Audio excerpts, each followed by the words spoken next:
This morning, may I challenge every young man in this place that God calls you to keep a singular focus upon Him, to feel the weight of God in every decision, in every amusement, in every humor, in every entertainment, in every pursuit. You feel the constant weight of God's glory, and you want to reflect back to Him what pleases and honors Him.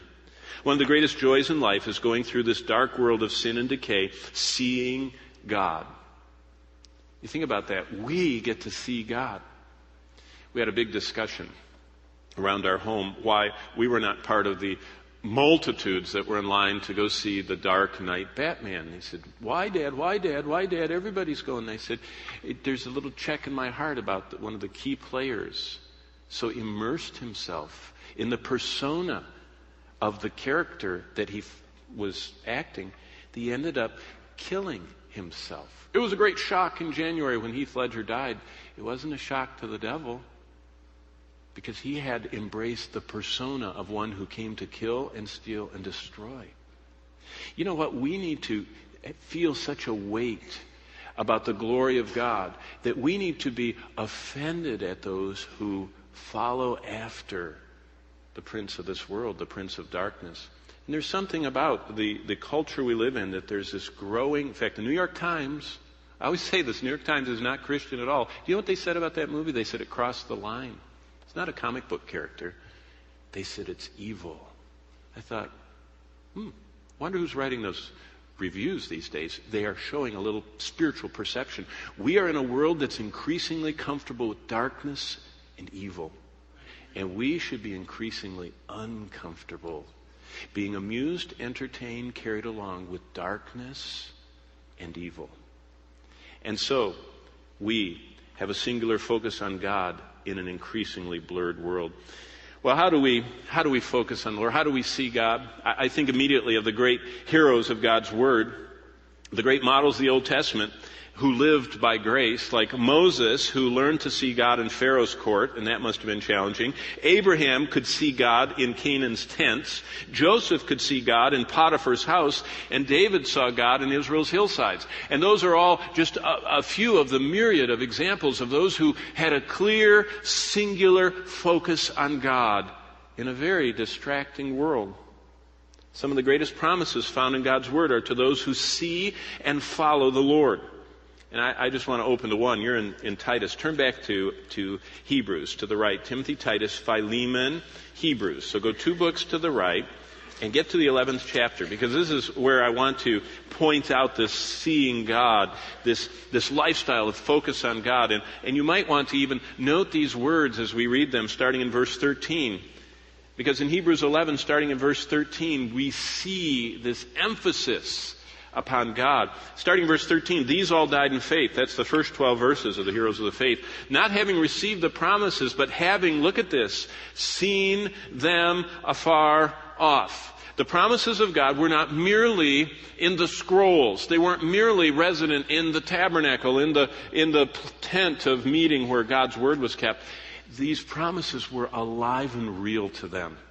And they could see the promises as if they were real and just in the distance. And so that's how these heroes of the faith lived. They could see them afar off, and they were assured of them and embraced them and confessed, verse 13 says, that they were strangers and pilgrims on the earth. That's a decreasing commodity in the Christian world today. Christians feel less and less like strangers to the world. Christians seem to be totally in tune. They're in tune with all of the amusements and all of the distractions, and they're in tune with all of the evils. In fact, you can ask most people about any movie, and they know all about those movies. All of those depictions of immorality, of homosexuality, of necromancy, of all the evils the Old Testament talks about, which are populating the entertainment and the games. I just was visiting a friend this week, and as I visited them, I went to see where their son was, and I went down into the basement, and there he was, not even knowing I was there, and he was blasting away at some horrific creatures, and he had the most advanced computer system I'd ever seen surrounding him with sound, and he was blowing up these things, and I thought, you are well acquainted with the one who came to permeate this world with killing and stealing and destruction. And we don't even think that we allow children to be comfortable with bloodshed, with destruction, with evil, with horrific creatures that look like demons. And it's just how they spend their days, blasting away at these things and being desensitized. Verse 14 of Hebrews 11, for those who say such things declare plainly they seek a homeland.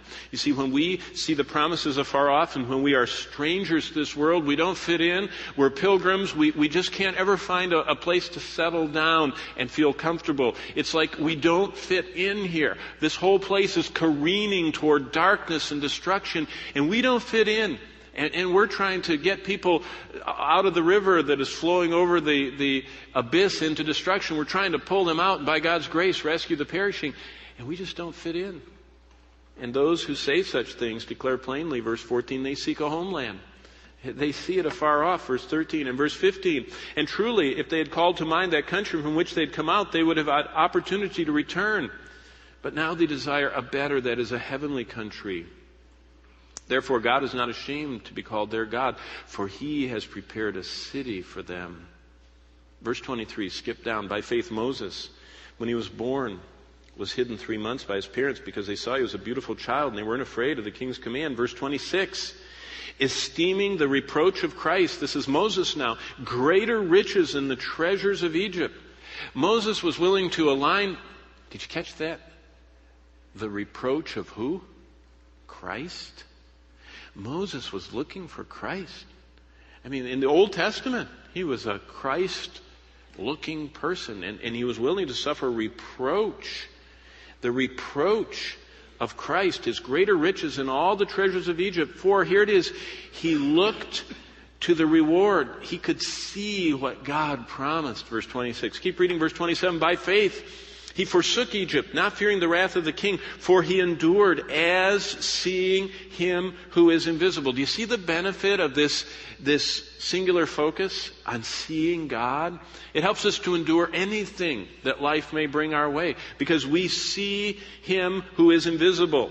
Now keep going to chapter 12, verse 1. Therefore we also, since we're surrounded by so great a cloud of witnesses, all of these who have pioneered the way of faith for us. Let us make some choices in the New Testament, looking back at their example. Let us lay aside every weight and the sin which so easily ensnares us. If you get blurred, if you get your eyes looking both ways, if you get blurred by the world, by the darkness, lay that aside, he says. He says, don't quit, don't give up, don't think it's too late. Lay aside every weight, the sins that so easily ensnare us. And what that means is we're all easily ensnared all the time. And if it's not one thing, it's something else. And the devil and the flesh and the world are always working on new ways to package it. But lay it aside. And let us run with endurance the race set before us. How do we do it? Verse 2, looking onto Jesus, having that singular focus. As Jesus said, our eye is single upon him. It floods us with light. Looking onto Jesus, the author and the finisher of our faith. And here's Christ's example, who for the joy that was set before him endured the cross, despising the shame, and he sat down at the right hand of the throne of God. We need to be seeing God, seeing Christ as our greatest delight. We need to have a singular focus.